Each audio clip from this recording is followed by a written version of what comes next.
I'm very honored to have Tanja Törnroos as our keynote speaker today. Tanja has a decade of experience working with B2B marketing and also business development. Throughout her career, Tanja has dedicated zero or limited marketing budgets while consistently maximizing impacts. In the past 5 years, she has also offered CMO as a service to tech scale-ups. And thank you so much, Tanja, for being so kind to spend the time and to share your valuable experience and advices with us. Please join me in welcoming Tanja to the stage. Thank you. Thank you. This is different than I thought it would be. So this is quite cozy, and it feels like story time. The other day I was at a startup event at Maria 01. You guys, you can hear me in the back, or? Yeah, okay, great. I was at a startup event at Maria 01, which is a startup hub, and it was about getting investment in difficult times and topics like that. And I had the chance to talk to some of the investors who was organizing that, and I asked them what is their take on marketing budgets. And one of them, Kim Vesainen, who some of you might know from the Finnish version of Shark Tank, he had a really interesting take on that. He said that, well, in recent years, entrepreneurs have become bankers. There was an influx of money, and they suddenly had a lot of funds, and they were like throwing out cash like it's going out of style. And that's not really the entrepreneurial way, isn't it? It's like entrepreneurs, they make the most out of limited funds. You really have to work hard. That's kind of like the edge you have over corporates. So now times have changed, and now we are looking at that there's less money circulating in the market, and budget cuts and all of that. So how do we tackle that? And that is what I want to talk about today, and also share with you today how to tackle limited marketing budgets. And why am I talking about this? So very shortly about me. Quinn already said that I've been working at Decade in B2B marketing. But especially in the last 5 years, I've been offering CMO as a service. And all of my clients, we've had the same problem, like limited marketing budgets. Like there have been times where I've been basically the only one doing the marketing in a company, and maybe I've outsourced it to a couple of freelancers, but we always had to make the most out of it. And I also co-founded a company called CMO Was Here. And I was doing the sales, I was doing the marketing, I was doing the recruitment, I was doing everything. And still, we had to get leads in, we had to get sales in. So I know very well what you guys are going through when handling with limited marketing budgets, both as a marketer, but also if you're a startup founder. And I will be sharing with you today kind of 3 pillars that have helped me in my work with my business, but that have also helped my customers.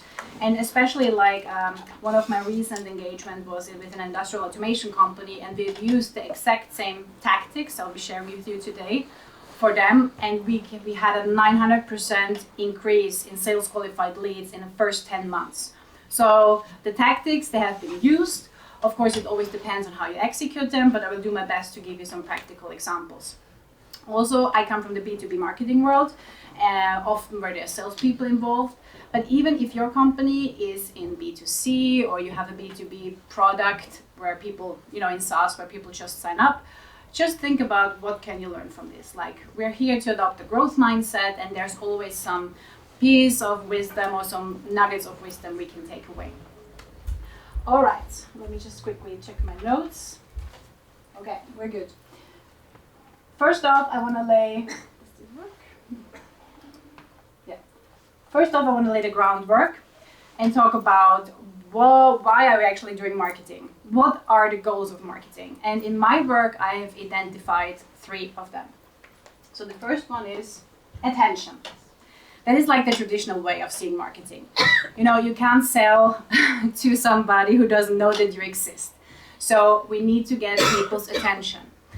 But I feel that marketing should move beyond just attention. And the next piece is, I think, the most important piece, which is connection. So it is marketing responsibility to create that connection with your target audience, with your customer.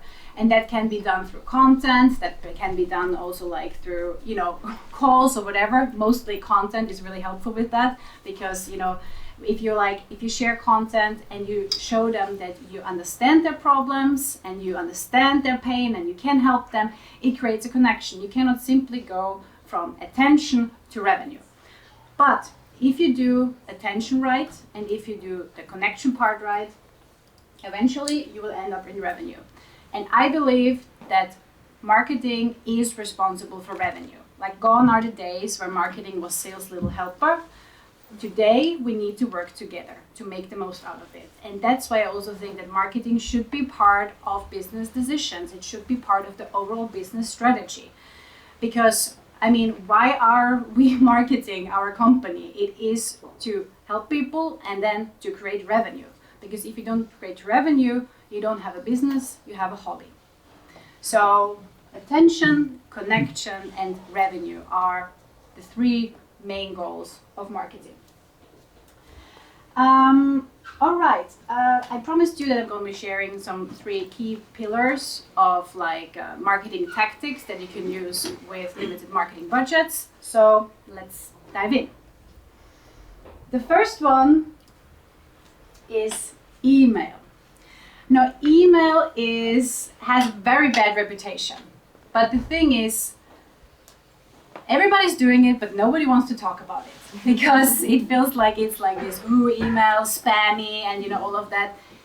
Yes, email can be spammy, but email done right does not have to be spammy. And I can give you like a really concrete example that email is a really good way of getting those low-hanging fruits. And with low-hanging fruits, I mean the people who really read your service now or your product right now and are ready to buy, but they don't even know that you exist. Personally, I mean, I know everybody of us gets a lot of like cold emails and all of that. And I have actually purchased from cold emails in the past if they have been good, if they have been relevant. And even if they have been well written and they have not been like for me the right time, I was still like, good try. Now I know that you exist, but you're not for me. But there's a way on how to do that. And I can show you kind of like a concrete example. So you have to be really picky who you're going to send that email to. And you also have to be like very, like I like this, be brief, be bright, be gone. Like, don't spam people with your full pitch in your first email. So what we did, for instance, with CMOs here was that our target group was CEOs. And we used a tool called Apollo, where we would go in, hey, we're targeting tech companies. In that case, it was industrial automation companies in Finland. And then we actually looked at each and every one of those companies and looked if they have a CMO or not. And the companies that didn't have a CMO, they were then put into an email sequence. And that email sequence was not about how great we are. It was really short. It was like, hey, we noticed you don't have a CMO. We offer this and this and that. Our clients have had these results with us. If this is relevant for you, let's talk. If not, we just wanted to let you know that we exist and all the best. We also followed up with a second email because, even if people are interested, they might not always have the time. But then what we did was we followed up on LinkedIn. We said that, hey, so I reached out to the person and said, hey, we send you an email, we haven't got a response, might not be relevant for you right now.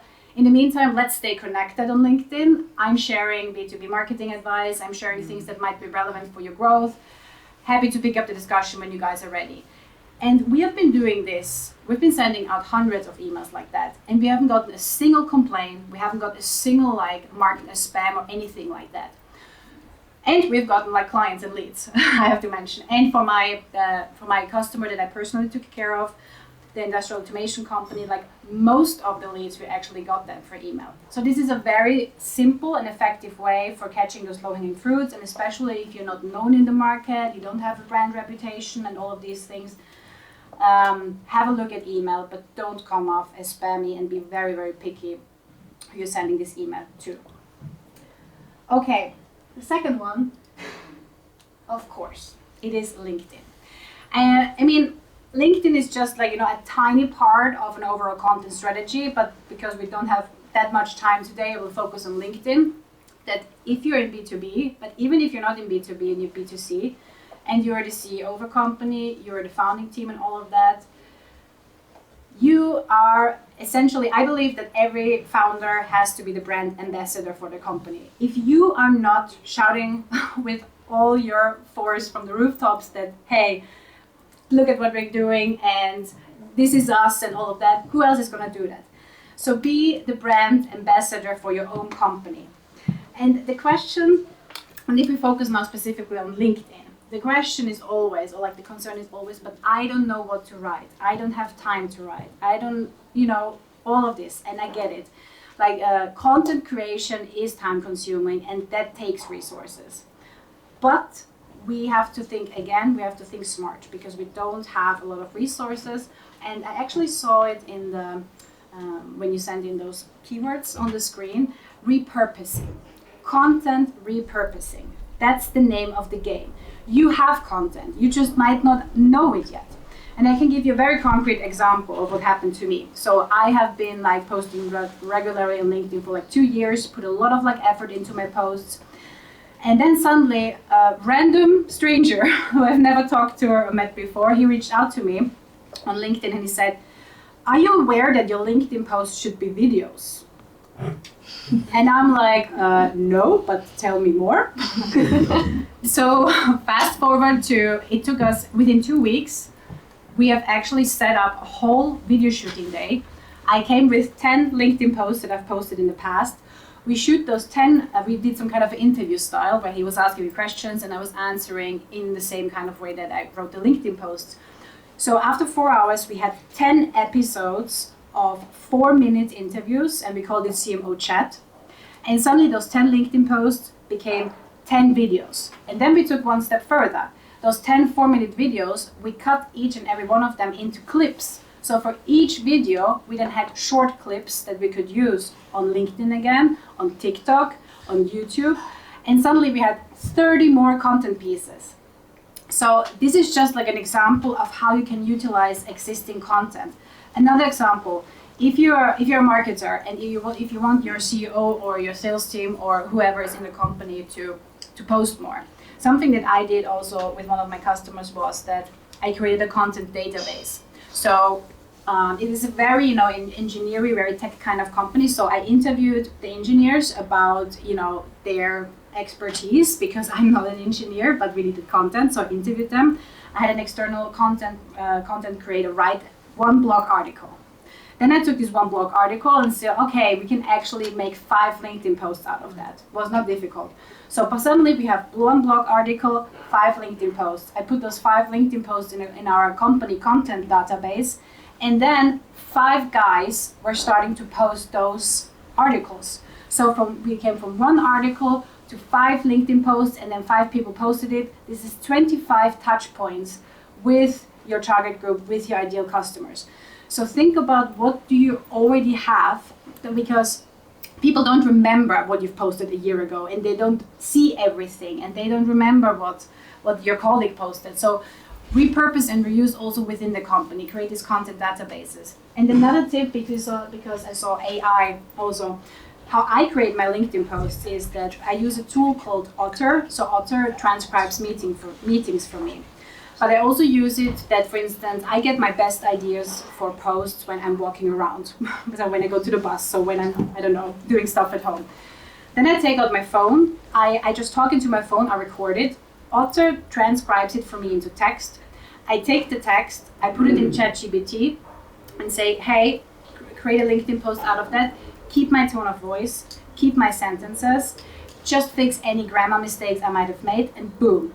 I just made a whole LinkedIn post on the fly while I was doing other things. So be creative and use AI. I know that there has been now a lot of discussions that AI doesn't give out valuable content. Well, no, if you don't give it the right prompts. So do your research. I've actually done my research and I have a lot of prompts that I use, and then I get pretty good results. So that's about the AI and content repurposing and all of that. Okay. Then the third one is multipliers. I want you to seek out the multipliers in your industry. So what do I mean by that? So multipliers are the people or the organizations or the companies that are already talking to your target group. They are not competitors.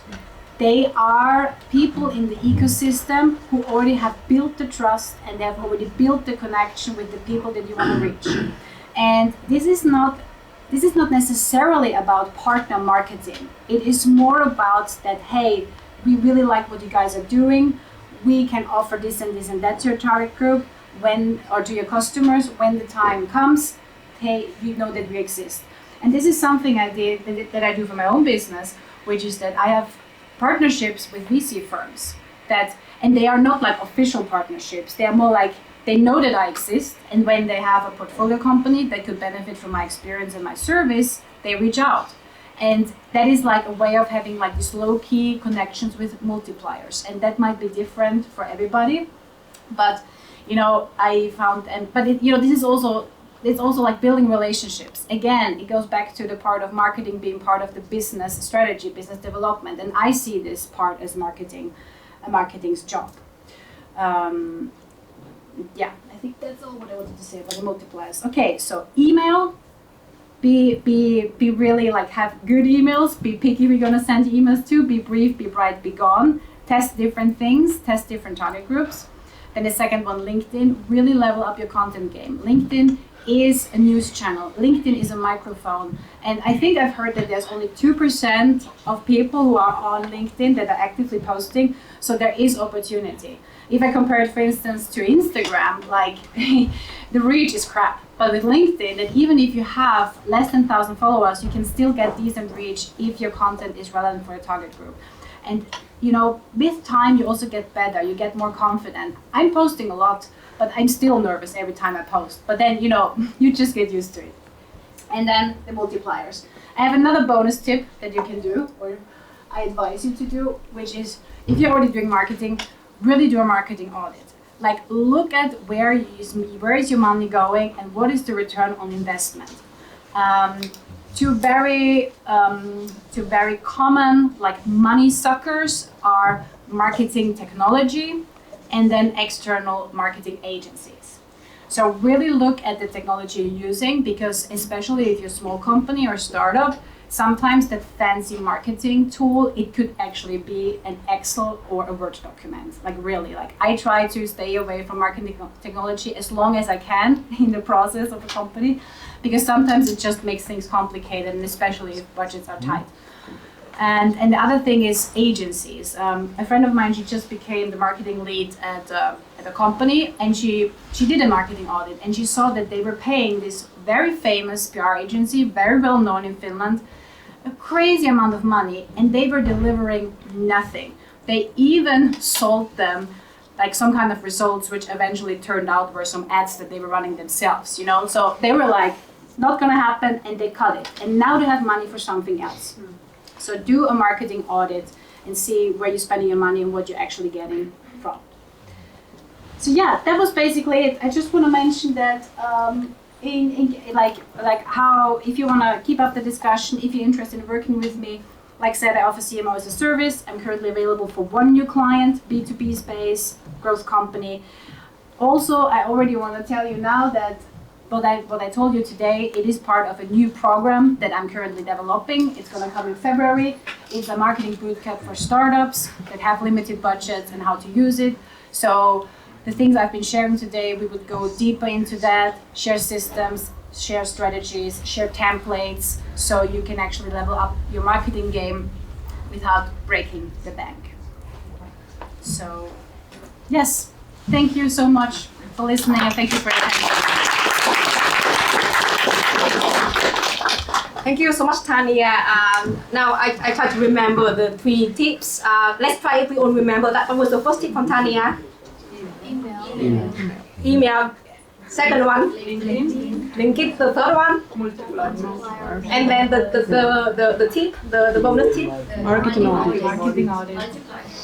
Marketing audit as the tip. Yes. Good job, everybody. Thank you so much, Tanja. I'm gonna keep you here for a bit longer. Okay. So we're gonna move to the second part, which is the panel discussion. I'm guessing that many of you may have many questions for Tanja, so please hold on to those questions, and we're gonna answer those questions in the end For the next panel discussion, I'm very proud and honored to present to you Saila Marin. She's the growth lead at Laavu Performance. Saila is very passionate about driving business performance, and she's very, very dedicated to maximizing results with limited resources. Welcome, Saila. Thank you. And our last but not least panelist, I would like to introduce Lemmetty, the CEO of Gaasly. He's an expert with over a decade in growth marketing and company development. Gaasly is a fusion ecosystem company focusing on international digital marketing.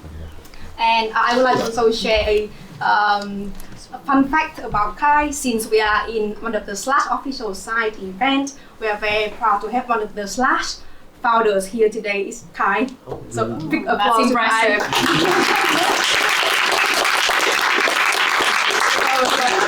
If we have time in the end, and if people are interested, maybe Kai can share some of the early days of Slash. But now let's focus on marketing plan for startup with limited resources. So I have a few questions I would like to ask our guest. Tanja already shared her 3 tips what startups and companies with small budgets should do with their marketing, and I would like to hear those similar advices or tips from Saila and Kai. So if we start with Saila, that if you can give 3 advices or 3 tips to companies or startups with small marketing budget, what kind of advice would you like to give them? Super. Can you hear my voice? That's the first thing. Yes. Yeah. That's good.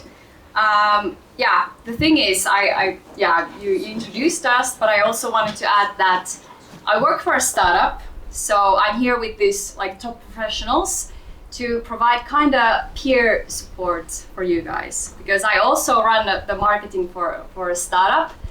So I feel you. I feel your struggles, and I also struggle. So I'm here as your peer support. And another thing is that I'm quite strategic to work in a startup, and sometimes my boss hates it. Like, Saila, okay, enough about the strategy talk. We should already take actions and do some A/B testing. So I just want to tell you that now, so you can maybe understand the things that I'm going to say better. And my first advice is that before doing anything, you should take a step back and see the big picture.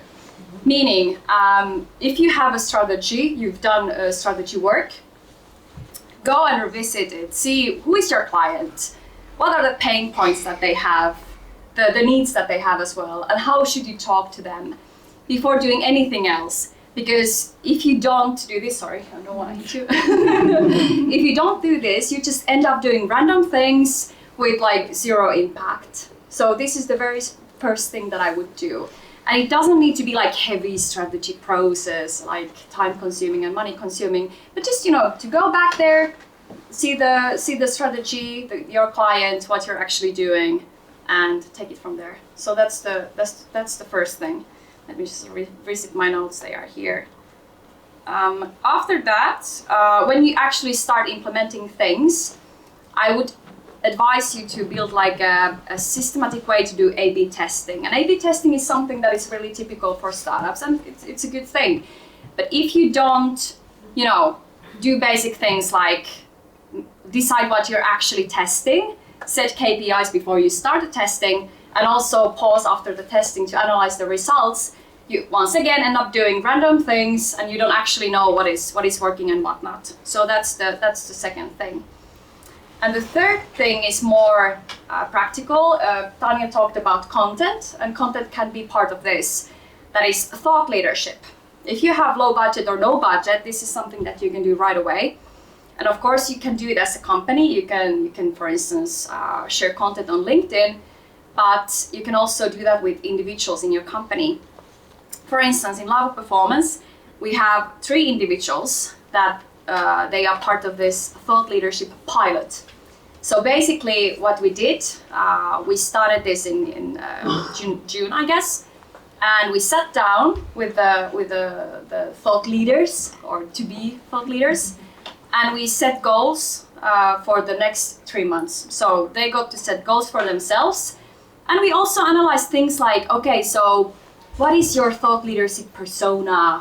What is your voice? What kind of voice do you want to use? and we set the goals, we set the activities also that they wanted to do for the next 3 months. And then after 3 months of doing this, we would pause again and analyze the results and revisit the goals for the next 3 months. So also why it is a pilot, it's way easier to buy as an employee, for instance, a team member. Like, do you want to be part of a pilot instead of, do you want to focus on like publishing stuff on LinkedIn for the next 1 year? It's a completely different thing. So that's something that we've been doing, and we've already seen like great results in terms of client acquisition, for instance, by doing so. So I'd say those 3 things. So first, take a step back before doing anything. Do A/B testing, but do it like systematically. And then the third thing is the thought leadership. Yeah, those make a lot of What sense. is A/B testing? Sorry?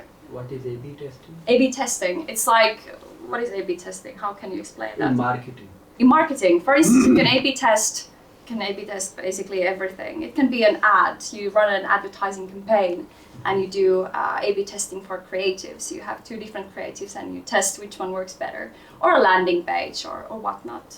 Yeah, like in B2B, a popular B2B A/B test is a CTA button. That Yeah. is it book a demo or book a free demo, Yeah. or is it talk to sales or get a free consultation. So there are many different ways that you can test different things in marketing, but we can get more to that later.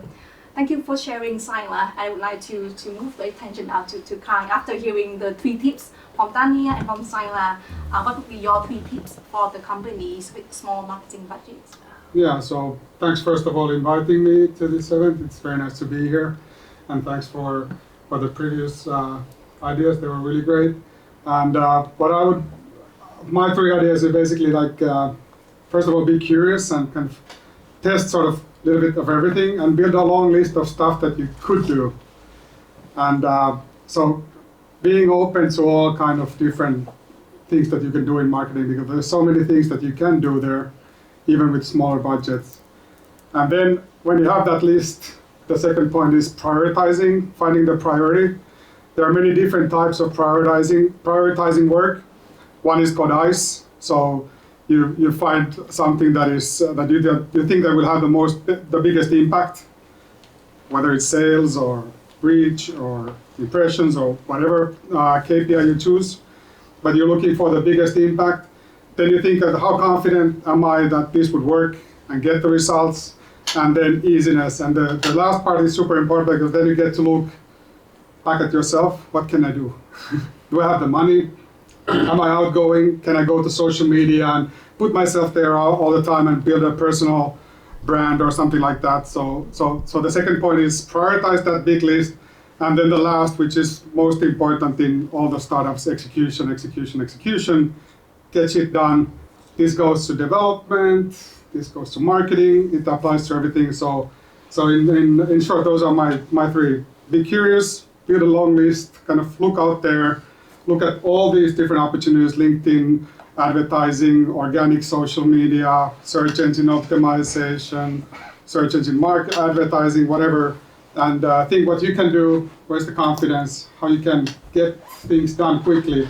One thing besides money that startups don't have usually is time. There's so many things to do, and the runway that you have, even if you're funded, the money will run out at some point, so you're always battling with the time. So focus is super important. So those are my 3 things. List things up, prioritize, and execute. Yep, I think those make a lot of sense. For me, I find the personalizing is the most difficult part, because when you have to compare 2 things, like, oh, I want to do both of them, but of course you don't have the time, so you have to sometimes make the tough decision and be okay with that. Yeah, I can't do this because I'm doing something that is more important or more impactful. So I think that's really important tip. Does Saila or Tanja want to comment on any of the points before we move on to the next question? I'm good. Makes a lot of sense. Yeah. What is special about our panel today is that we are very happy to have 3 people coming from 3 very different backgrounds. So Tanja is representing the the senior executive level as a CMO. She works with the board and she has to speak the marketing language to convince people like the CEO and maybe sometimes the board of director why they should spend money in marketing. So she brings in a very unique point of view. And then Saila, like she introduced to everybody that she's your peers, that she's doing her own marketing gig in her own company, sharing the same pain that you as the only marketer in the company is experiencing. And then we have Kai. Kai is coming from what I see is like an agency background because he's working with multiple. So I'm sitting here. So everybody got money. Come to daddy. Kai is the guy. So Kai has experience coming from working with many different agencies and different companies that have this need that they need marketing plan and they need marketing activities, but they don't have money. So that's when they go to Kai. So I'm very happy that different panelists bring in something unique for our discussion. And because of the variety of experience that you all have, I would like to challenge you all a little bit that now, even though the name of the event is the startup, I would like to think that even startup, there are different types of startups, there are different stages of the startups. Some may be more early on, some may be a bit more mature, or even some companies who have been around for 5-10 years, they may still have a small marketing budget. So how would the tips change depending on the type of the company, whether it's a startup, a scale up, or just any company with a small marketing budget? So what would you? I mean, I can start. So I mean, if you're like looking at a startup with hardly any funding, then you're looking at, okay, we don't have any money. That's your biggest problem. But if you're a startup who has got funding and suddenly you have marketing budget to spend, then the question is, how should we spend it? Like, where should we prioritize it? So the first one is more like, okay, how do we create something out of nothing? And the second one is, how do we use it wisely? So I would say those are the two differences. Maybe you wanna like elaborate on more. Yeah, I can talk about like our company, the perspective that I have. We are quite in an interesting position because we raised our seed round in like 22, but at the same time we have found the product market fit. We can become profitable if we want, meaning we don't like we are limited with the budget. We don't have like any extra money burning in our pockets. And I find the focus is even more important in these kind of situations. So we really want to focus on the right things and do the right activities. But yeah, maybe I can just share the perspective from our company. But yeah, that sounds really good. How about Kai? Given your large base of customers, what kind of things you have been seeing? Yeah, so basically, of course, we work with a lot of different type of clients, small and bigger ones. But I guess what I always talk with my clients, but I also have a startup background. We can talk about it later, so I'm not completely agency persons. Actually, most of my life I've been doing startups and stuff like that. But basically, to find the scalable ways of acquiring clients. Because once you find those scalable ways of acquiring clients, then you can go to investor and tell them that pour money into this, and money will come out. It sounds very simple, maybe, but to find that it really is difficult, and you need that initial funding to prove that with data. That could have been one of my 3 points. I'm very data-driven and quite technical marketer in general. So basically, kind of whatever gets you to that path that you can go to investor and show them that, hey, we found this way to acquire clients. Whether it's B2B, in the B2C, it might be more about users and engaged users and that sort of stuff. But nevertheless, showing them that how we're gonna grow, proving it, having the data to back it up. In the beginning, if you have smaller amount, like little more smaller funding, then it's more about like just getting some traction and finding those cheap ways to get traction. And the personal branding or kind of organic social media may be the way, but it all comes down to like what kind of persons are in the team and talking with the team. What can we do? Who knows what? Who's willing to put their face out there and do this consistently. I've been following now this Woodpecker, or what's the, maybe you guys know that company. I think they're doing a great job, but it looks easy, but it's super difficult. Like putting yourself out there every day. I don't know if he does it every day, but it feels to me like every time I open LinkedIn is my feed. Hi. Yeah. Yeah. So I don't That's know. content repurposing. I don't even know. Yeah, it does, it I don't does. even know the guy. I met him. I saw him a couple of times from the distance. Like I should go say hi because I'm kind of like I think he's doing a great job with that part. But not every startup team has that, so that's why it's super important also to look. And then, like I'm not that outgoing that I could do that. So when I've been building my own startups, I've always like gone and begged money from somebody to do Facebook ads and try to get that to work, and then kind of get the numbers right and go with the numbers to some investors and say like, hey, I hacked this system, give me money. I actually have a tip for that. Yeah. If you're not comfortable posting on LinkedIn and all of that, then okay, either you have somebody in your team if you're lucky, or yourself, you just like batch it. Like you sit down one weekend and then you batch out like 20 posts or whatever, use content repurposing strategies that you heard today, and also like use AI. And then there's like, I think Buffer, there's even like a free version, then you just schedule it. Yeah. And then you don't have to like worry about every time, oh, shall I post this? Oh. Then it's just scheduled and it just posts automatically. And at least for me, it has helped at the beginning. So this could be a good way for that's that. really good. Yeah. Yeah, that's also like putting yourself out of the comfort zone and challenging yourself. Maybe you can do it when you try. I just never had the courage. I will dare you to do it. Yeah. It's a good time to start. Yeah.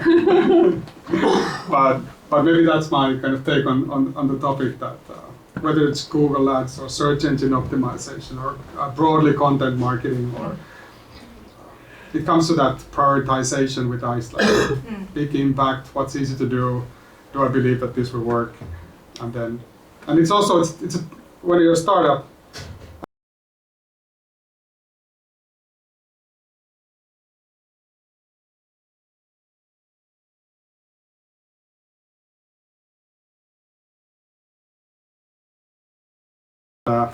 And finding what to do is a teamwork. And when you have to explain and justify somebody else why we need to do, whether it's Facebook advertising or whatever, right now, then you have to think yourself really carefully. Why should I do this? Why need to buy? Why should we invest 20% of our money to do this Facebook ads campaign that may not result anything, but it could. I guess optimism is a startup thing as well. Like, never. Thanks for sharing, Kai. Thanks for bringing up Woodpecker. It is like an up-and-coming startup in Helsinki community. And what I remember about one of their founders, they also repurpose content in a very creative way. They got a complaint from a user who was not happy with the software, and they repurposed that complaint into a video on LinkedIn, and it got a lot of engagement from people. So just sharing an idea that repurposing content can be also from user reviews, whether it's a happy user or like a angry user. I think we are running out of time soon, and I can see the list of questions is getting longer and longer. So I'm glad to make sure that we have enough time to answer those questions. So maybe the last question to our panel, Tanja, you did mention in the beginning, in the end of your keynote, about there are some certain things that you wouldn't recommend companies or startups with small marketing budget to actually do. So let's spend some more time to talk about the things that you shouldn't do if you have a small marketing budget. So, Saila, would you like to begin?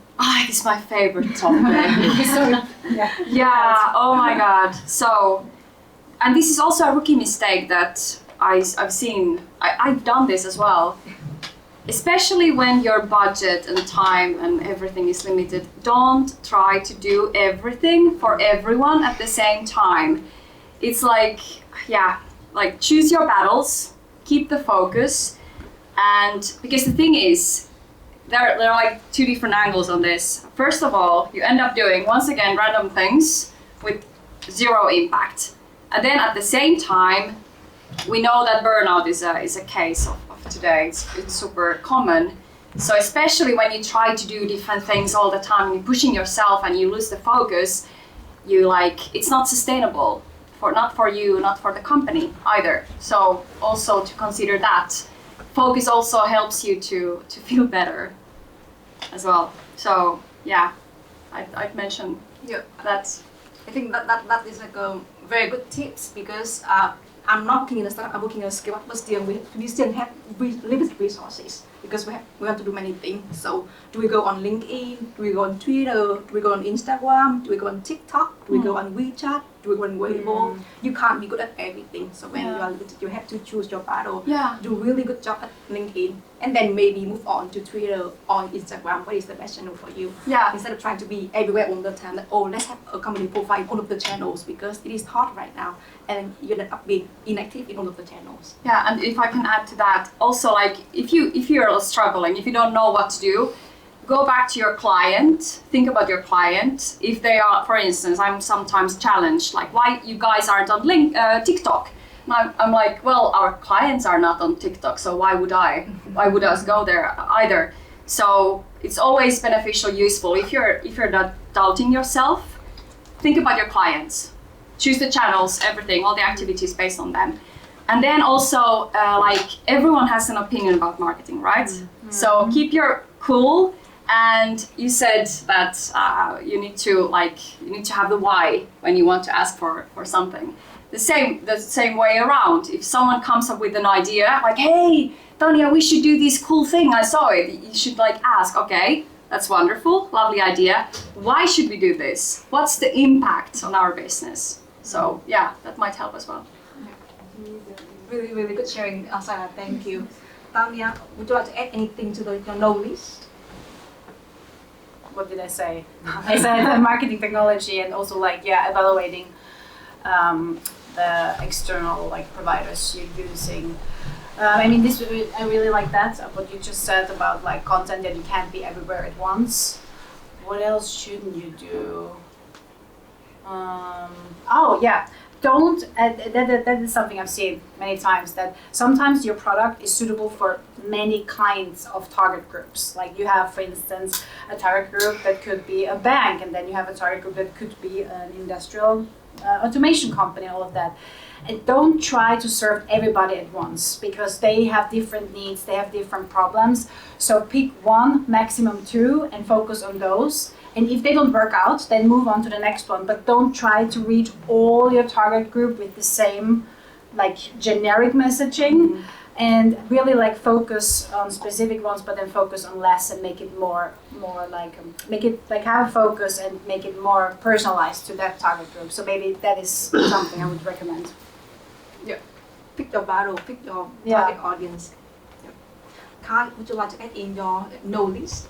Yeah, so first of all, don't make a website with ChatGPT and DALL-E that has 200 pages. It will not rank. I tried that a couple weeks back. It does go up a little bit and then it tanks. So if anybody's considering affiliate marketing business that you just make a website and you just use AI to do content, it doesn't necessarily work. It may work. I heard some guy was telling me that it worked. I was super jealous. I thought I did something wrong. Anyway, don't do that. But I'm more of a like do everything. It's about timing. So again about the listing that you have everything. That's just to push it down on the list and talking to different people. You made an excellent point about that.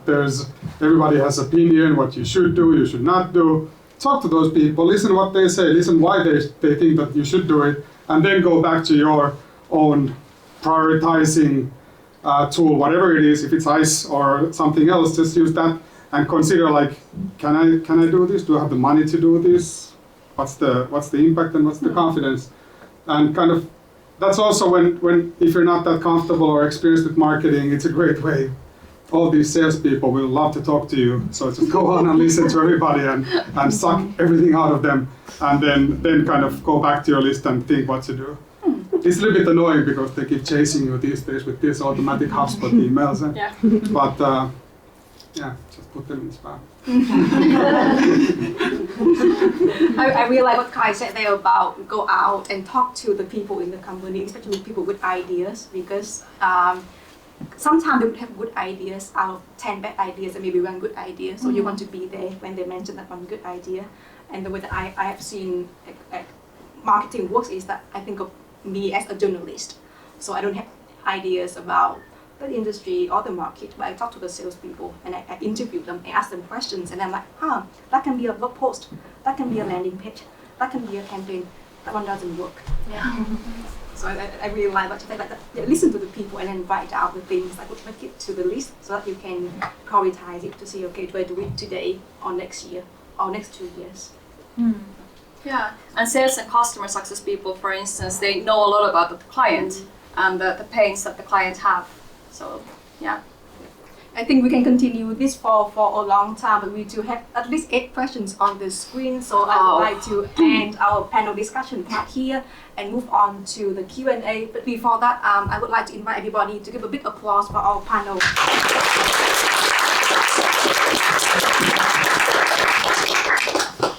We don't have a fixed ending time for this meeting or this discussion, so I would like to check the energy level from the audience. How are you guys doing? Are we good to go? It's rather hot in here though. Yeah, it's like a little sauna. Yeah, which is good because it's so cold outside, so hopefully we can inside here. This experience. Yeah. Okay, so give me a signal when you are tired and you want to break. If not, then we're gonna continue with the questions. Yeah? So let's do the first few questions we have here. The one with the 2 uploads. What do you think is more important, quality of content or the amount of content? Balance is often hard to keep. Very good question. Quality, like don't put out shit. Like don't put out content for creating content's sake.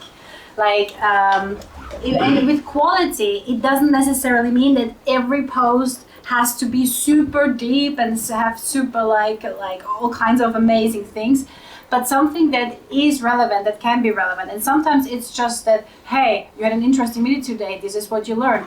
Don't put shitty stuff out there. So quality is important, but also, on the other hand, like don't overthink it. Like sometimes, funny thing for me is often the type of the posts that I think they're like, okay, it's quite average. These are the ones that suddenly people like.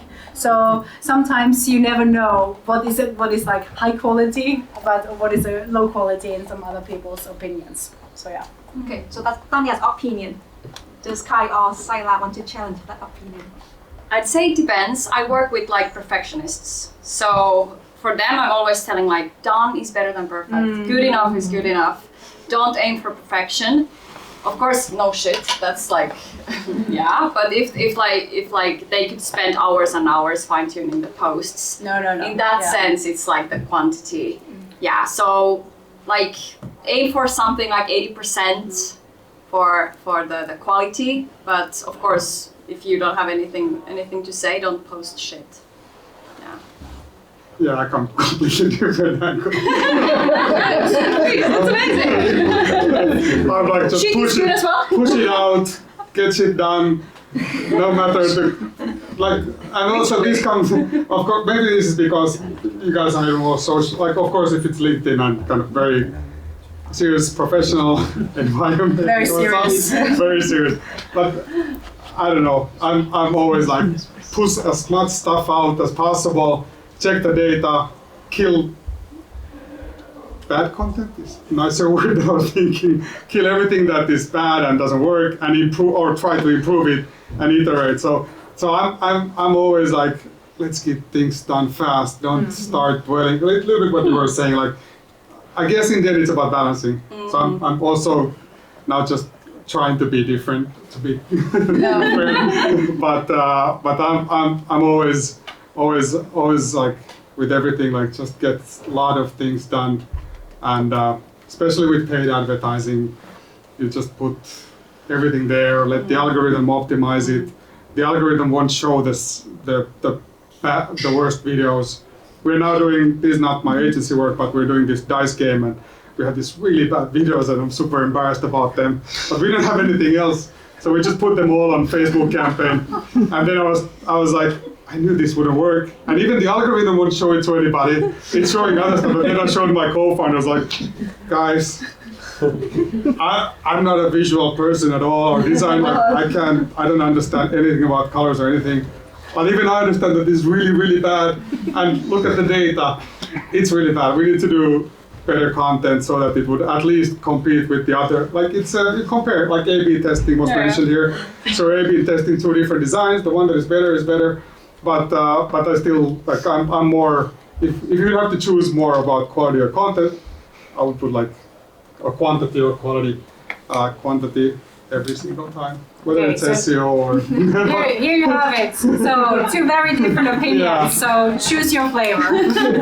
But they are right on LinkedIn.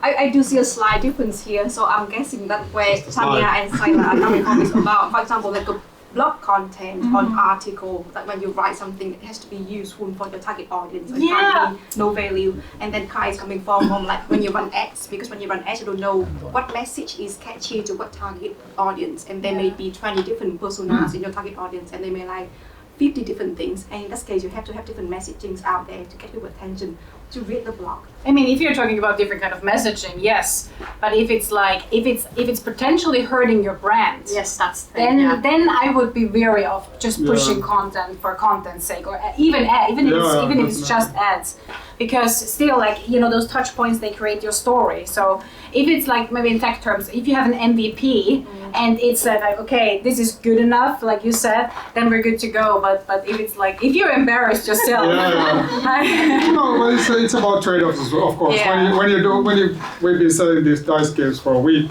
or 2 weeks. What's the brand that we're gonna ruin? There's no brand. Like whatever. Like who cares? True. There's like 100 people in Ireland and France in the countryside who are gonna be offended, or like that company shit. So who cares? Like whatever. In that particular moment, of course, if you've been doing business for a while, you might be a little bit worried, but not much. In the small companies, but you can always say sorry. So the short answer is a famous answer in marketing. It depends. It depends. Yeah, but also I just want to comment. I do a lot of SEO as well, and with the SEO also, and the data-driven part. Like, if you don't write the article, you will never get the search console data, and you will never know what people are searching for, and you never know how to optimize. So even with the SEO these days, with the AI and everything, I'm going with just hack something together, check the search console data.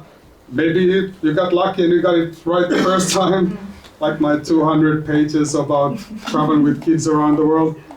But a kind of iteration, it's iterative work.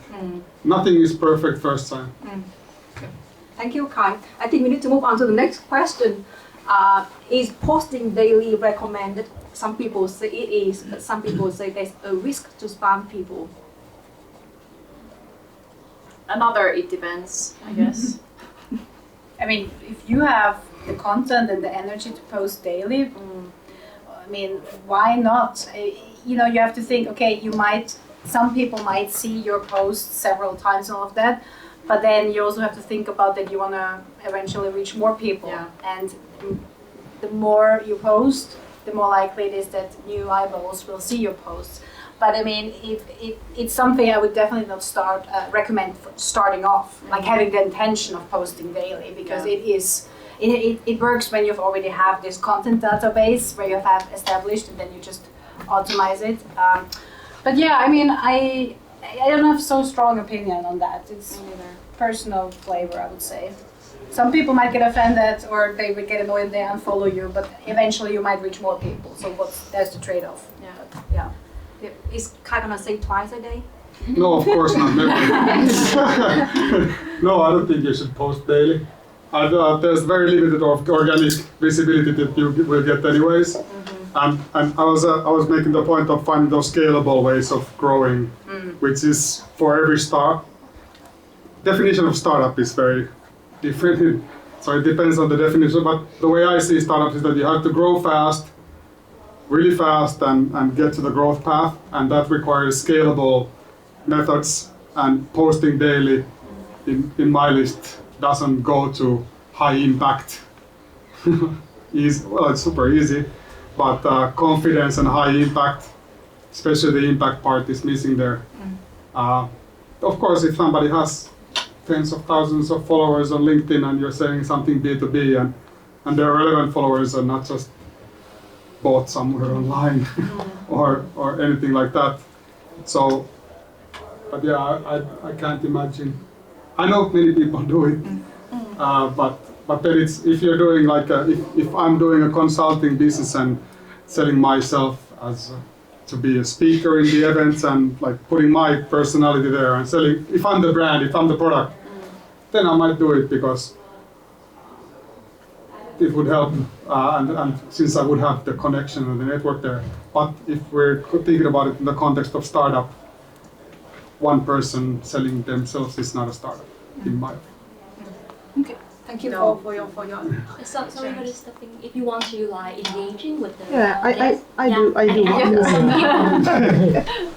Yeah, I would add actually to this point. I have a lot to say, but like to start with this frequency. It really depends on the target audience first of all. Like for some, you need to look at the data, and if they consume the content like weekly, on weekly basis during weekends, then you can reduce your work and only post on weekends if your target audience consume on weekends. Then you see if it's kind of daily basis, like in the morning, so then you post in the morning, daily basis. So just look at the data and how often your audience consume the content, and it's I guess about posting, and then you can see engagement and actually change the content frequency, like the posting frequency according to the results. If there are a lot of unsubscriptions, so you can change it. And as for example, emails, you can do A/B testing and then change the frequency of emailing according to this A/B testing. Like for some, once a week or 2 times a day. For some chains, weekly basis, and then you compare the results on impact and on sales, etc. And again, it's pretty easy and it's visible on these email sending tools. So that's really depends first of all on the audience and then on the data of consumption. Yeah. We have some points. for you. So How many people engage the very first with the question. So send that Congrats. Wow. After that. Cool. one last comment and then we move on to the 2 last questions. Right. So what I would add to that is there's a simple question you need to ask yourself. Are you selling volatile B2C goods? Are you selling big tickets B2B goods? If you're selling B2C, you need frequent advertising to reach as big of an audience as possible, and especially to reach those impulsive buyers. If you're selling B2B, you're talking about bigger amounts for most of the time. You're talking about more long-term commitments from the customer. You have to time these, you have to price them right as well on the right platform. Yeah. So it's about knowing your customers and then knowing what works best. Knowing the customers, knowing which platforms reach them best. Thanks. And is it an impulsive, volatile good or not? To me, is a key point that too many startups overlook. Yeah, with good addition. We have time for 2 more questions, and the 2 questions that have the vote is. Maybe I can that's my question. Yes, please. Maybe I can clarify it a little bit. So we have a product, a software, but the users are different than the decision makers. So the user will be mostly journalists, and so how would I target those 2 different groups? Those who are actually going to use the tool and those who will pay for it. I love this because that has been my reality. So my question for you is, whose pain point are you solving? Are you solving the user's pain point or are you solving? Okay, then target the users. And what you also need to do is you have to help them to convince the decision makers to purchase your product. So one way you can do this is that, let's say you target your users with XYZ strategies. They like the tool, but then the next problem is they have to have the internal buy-in. So you have to have for instance, an easy way to do is that what we did with an industrial automation company, we've had almost prepared the budgets, the money savings. When they start using our product, this is how much money they will save. And whenever decision makers are from the C-level, in rare cases it might even be the board, But you always have to remember when you talk to those C-level people and the board that they're looking for the return on investment, they're looking for the revenue and like the growth and all of that. So create something for those users that they can bring to their decision makers and help them make the buy-in. And that can be video, that can be content, it can also be, I don't know what kind of like ticket price your solution is. It can almost be that you come with them to a meeting. You know, I've seen that as well.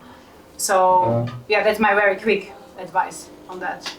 Yeah. I have an example. Actually, a company I used to work for became unicorn by simply serving 99% users, even though very often those are not the ones who actually buy the software, but they have such strong opinions in getting their boss to pick the right software. So then they became unicorn by focusing mainly on that particular group. Follow-up. What if the solution that we're actually bringing is at the same time kind of endangering the users in the sense that they might feel like, oh, this can replace me.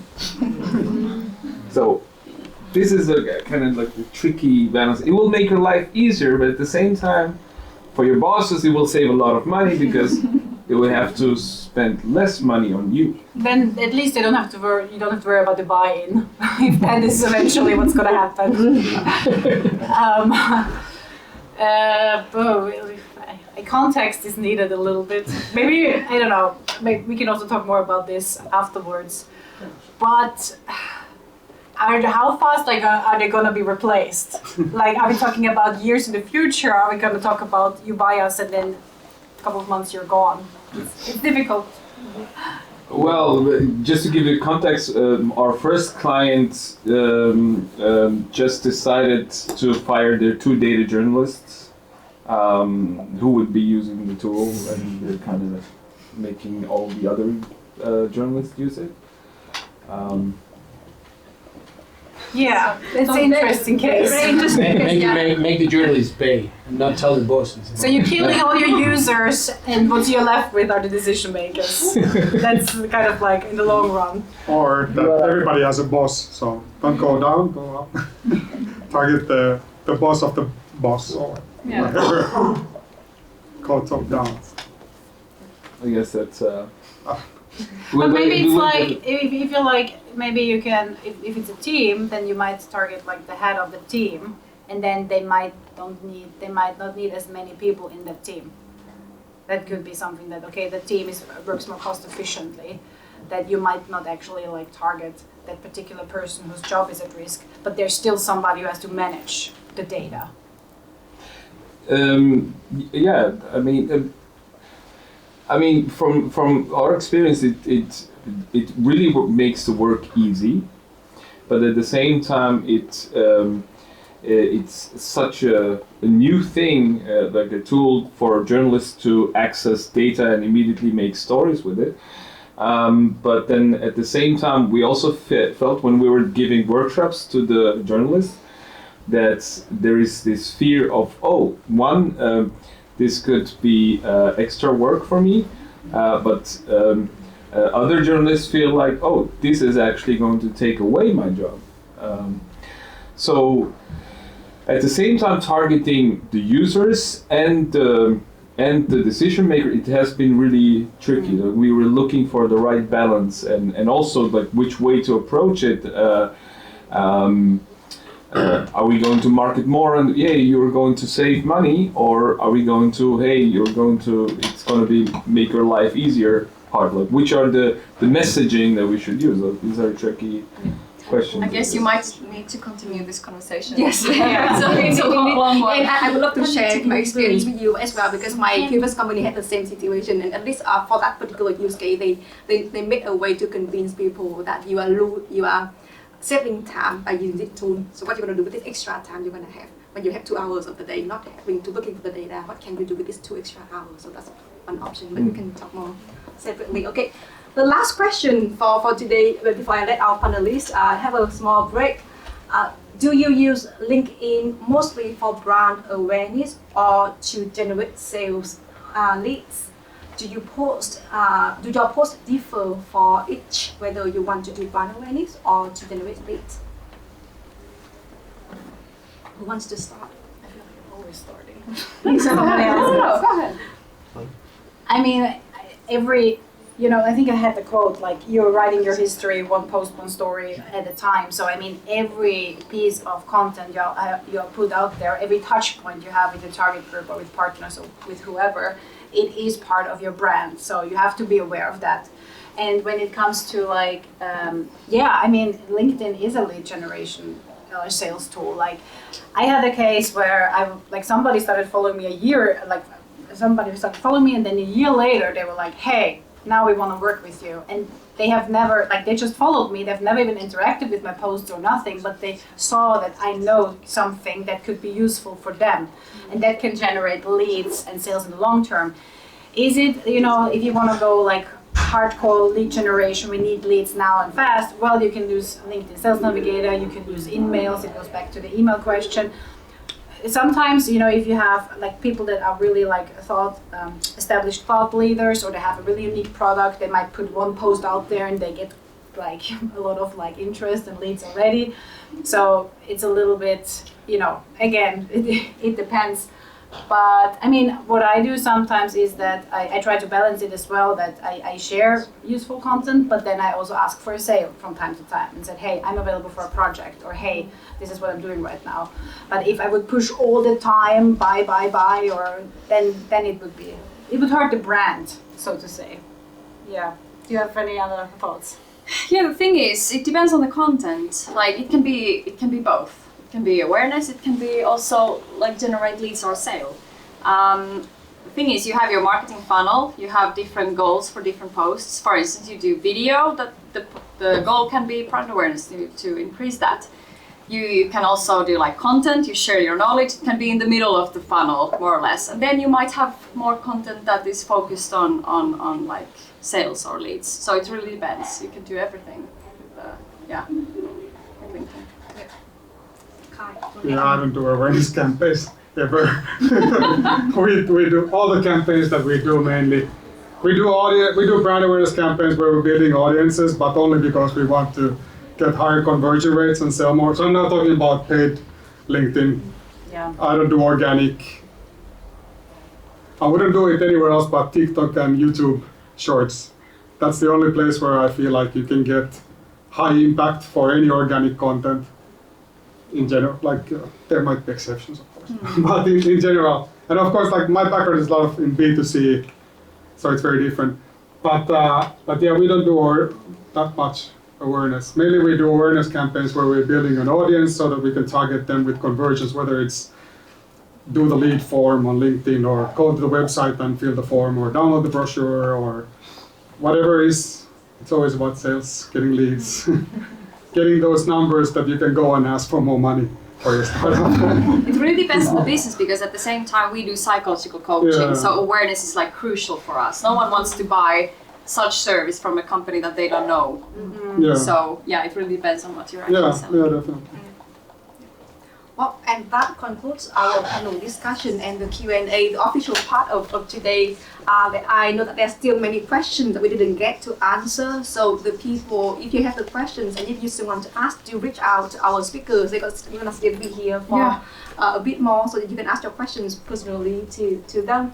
I would like to say thank to Tanja, to Saila, and to Kai for spending your time with us today. And I would like to thank everybody here for being here with us on a very cold day in a small space and a very hot, very cozy. And I hope it has been useful for everybody. And if you like our event, then do follow the awesome marketers for our future events. We try to have events once every month or every other month. And we're constantly looking for new venue sponsor like this very, very office. So if you like us and want to support us, please come to myself or Saila, and then let us know if we can host our next event with your company. Thank you, everybody.